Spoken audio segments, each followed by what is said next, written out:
The twins have numerous ways to identify them via their behavior, such as this, or even this.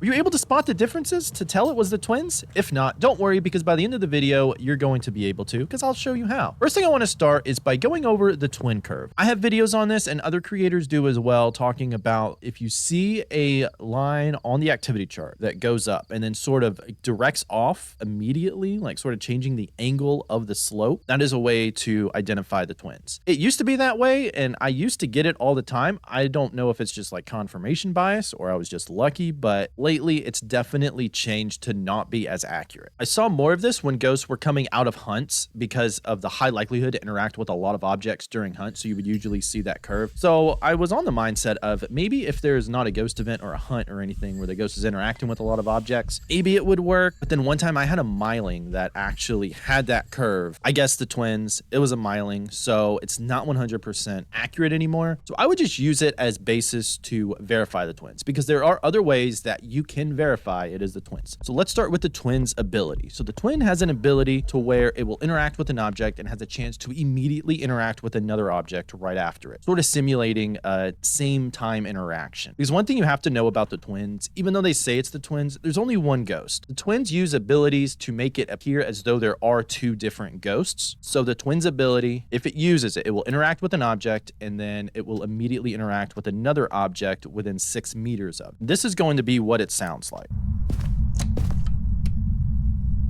Now, did you hear that? I know it can be very subtle, so what I want you to listen for, we're going to play it again. You're going to hear the door touch and then immediately hear the light switch. Hopefully you were able to pick up on it better there. And now let's go into another clip that shows a twin interaction. On this one, listen for the door touch and then an object thrown immediately after it.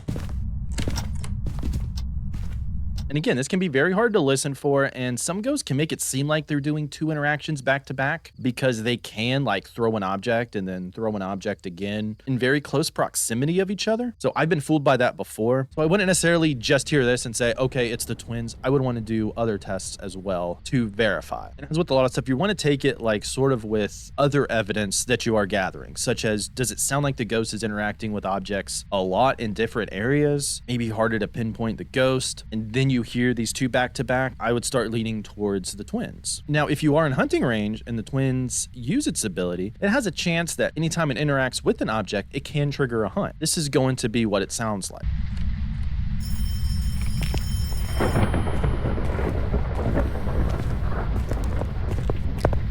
Let's look at that again. And what I want you to focus on, you're going to hear one interaction and then another, and then hear the ghost start to hunt. Let's play it again.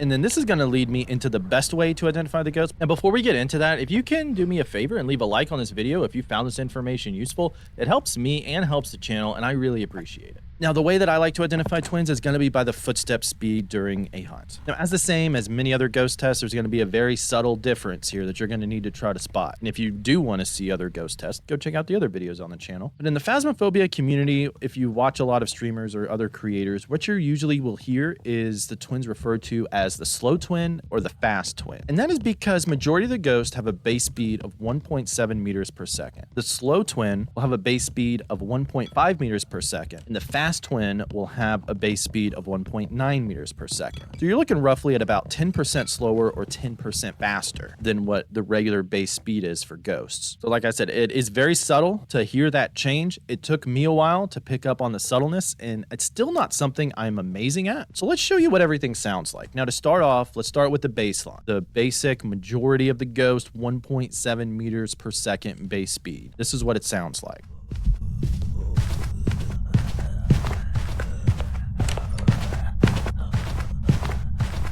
Now let's go into what the slow twin will sound like.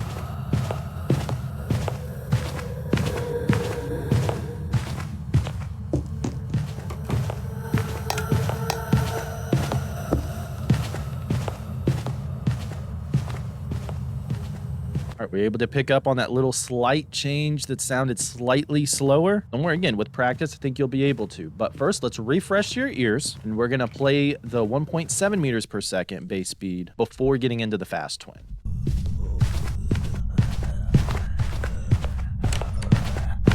All right, now that you heard the 1.7 meters per second base speed, let's go to the fast twin, which is 1.9 meters per second.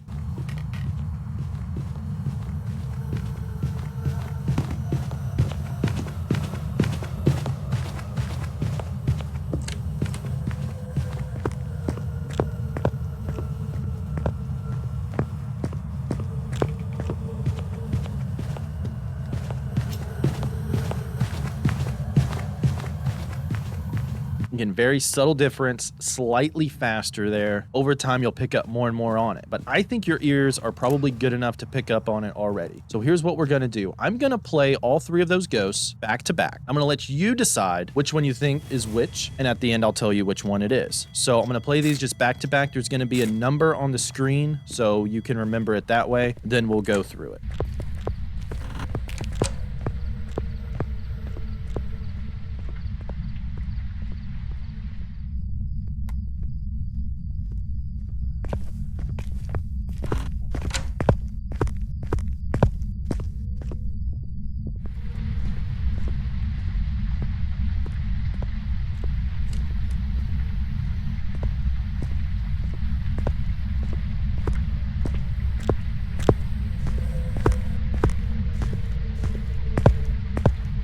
All right, so this first ghost here,